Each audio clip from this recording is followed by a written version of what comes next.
Exercise 6.2 question number 2 क्या कहता है? क्वेश्चन नंबर 2 लिखिए, मैं लिखता हूँ। राइट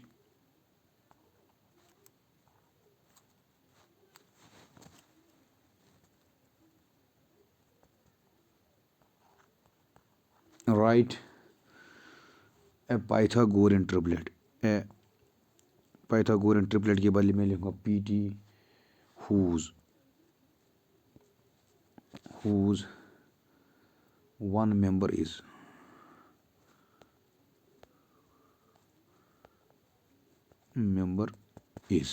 तो पहला पार्ट है 6, पहला पार्ट है। अब देखिए, तो क्वेश्चन हमें कहता है कि आपको पाइथागोरियन ट्रिपलेट बनानी है, पहला मेंबर दिया है। मैंने आपको पहले जो मैंने इसके जो जनरल फार्मूला बताई थी उस पर मैंने आपको कहा था। तो यहाँ पे पहला मेंबर दिया है, तो जो मैं आपको एग्जांपल दिखाई थी उसमें भी यही मैंने लिखा था 6 का। तो यहाँ पे मैं ऐसे लिखूंगा let 2m is equal to 6, let 2m is equal to 6। Therefore m कितना निकलेगा? हमें m का वैल्यू हमें निकला 6/2, दैट इज इक्वल टू 3।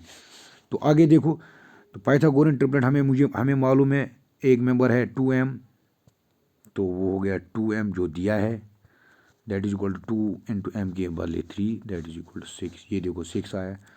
अब इसके बदले है दूसरा मेंबर जो है वो है m स्क्वायर माइनस 1, वो हो गया m स्क्वायर, 3 का स्क्वायर है 3 3 ज़ार 9 minus 1, that is equal to 9 minus 1 8। आई शाबाश।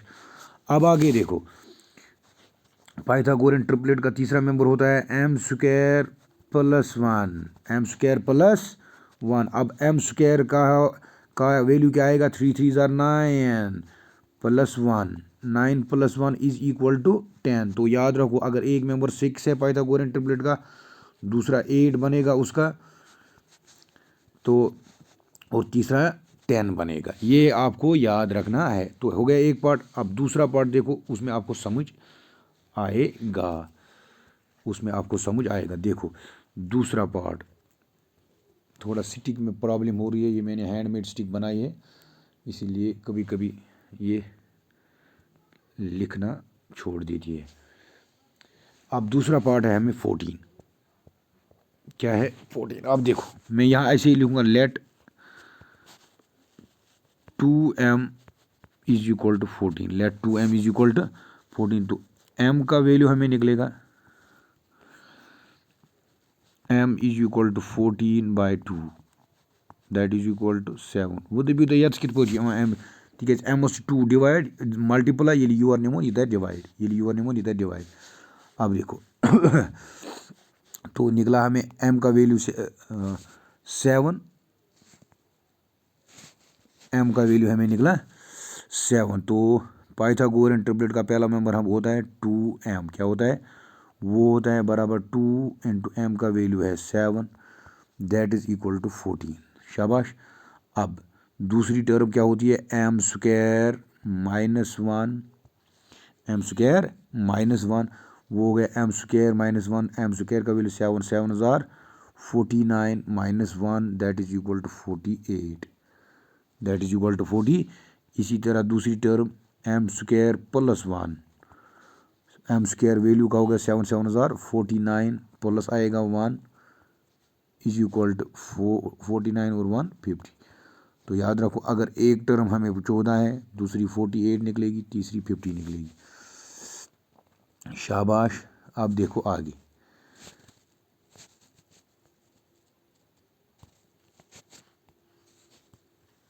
तीसरा पार्ट क्या है? m is equal to 60। तीसरा पार्ट है 16। तो हम लिखेंगे let 2m is equal to 16। तो m का वैल्यू कितना निकलेगा? 16/2, दैट इज इक्वल टू 8। कितना निकलेगा? 8। तो पाइथागोरियन ट्रिपलेट हमें क्या निकलेगी? पाइथागोरियन ट्रिपलेट हम पहला मेंबर वही 2m, that is equal to 2 into 8, वो होगा 16। दूसरा m square minus one, m square का वैल्यू 8 का 8, एम के बदले 8, 8 8 ज़र 64 minus one, 64 minus one is equal to 63।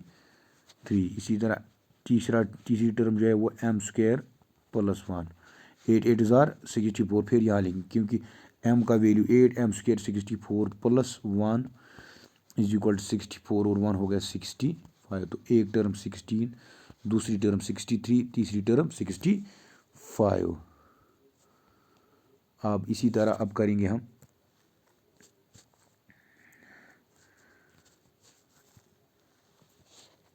चौथा पार्ट। याद रखिए, मैं थोड़ा दिखाऊंगा, बाकी आपको करनी है होमवर्क। 18 है, ऐसे लिखो let 2m is equal to 18। m का वैल्यू निकलेगा हमें 18/2 दैट इज इक्वल टू 9। तो आगे इसी तरह आपको करना है m square minus one, m square plus one है। तो यहाँ से आगे आपको ये होमवर्क है। उम्मीद है आपको समझ आया होगा। तो आप एक काम करें, मैं फिर से आपको रिपीट करता हूँ, थोड़ा बहुत आपको याद रहेगा और आगे जाकर आपको होमवर्क भी याद रहेगी। देखो, right a Pythagorean triplet whose one number is 6। पहला पार्ट है 6। तो हम मिसाल के तौर पर 2m जो मैंने आपको पहले ही दिखाया है, 2m इज इक्वल टू 6।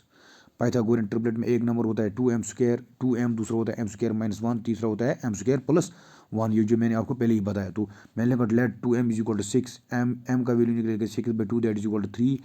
तो 2m का वैल्यू है पहली पाइथागोरियन ट्रिपलेट, वो क्या है 2m into 2 × 3 that is equal to 6। इसी तरह m square minus one that is equal to यहाँ पे पहले लिखूंगा Pythagorean triplet, m square minus one that is equal, m square का वैल्यू हो गया 9 क्योंकि 3 निकला है, m का वैल्यू 3 3 ज़र 9 minus one is equal to 8। इसी तरह m square plus one, 9 plus one that is equal to 10। तो इसका मतलब है 3 6 8 और 10 जो है ये पाइथागोरियन ट्रिपलेट बनी। इसी तरह अब देखो दूसरा पार्ट है 14।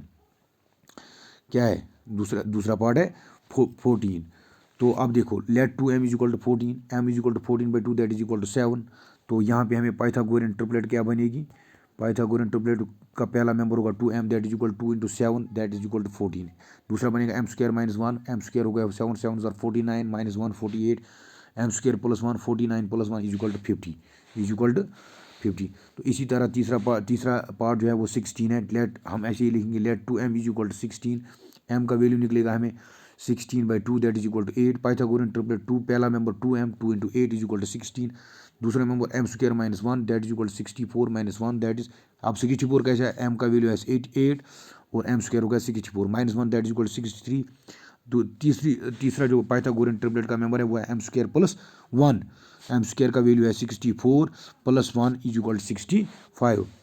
अब इसी तरह मैंने आपको चौथा पार्ट जो है वो दिखाया है, late 2m is equal to 18 लिखा मैंने, m is equal to 18/2 that is equal to 9। अब आगे आपको खुद आएगा 2m का वैल्यू निकलेगा आपको 2 × 9 that is equal to 18, m square minus one, ये मैं यहीं से दिखाता हूँ आपको, बाकी थोड़ा बहुत आपको घर में करना है। m square minus one is equal to 64, यहाँ पे मैंने लिखा 64, यहाँ आएगा 9 9 ज़र 81।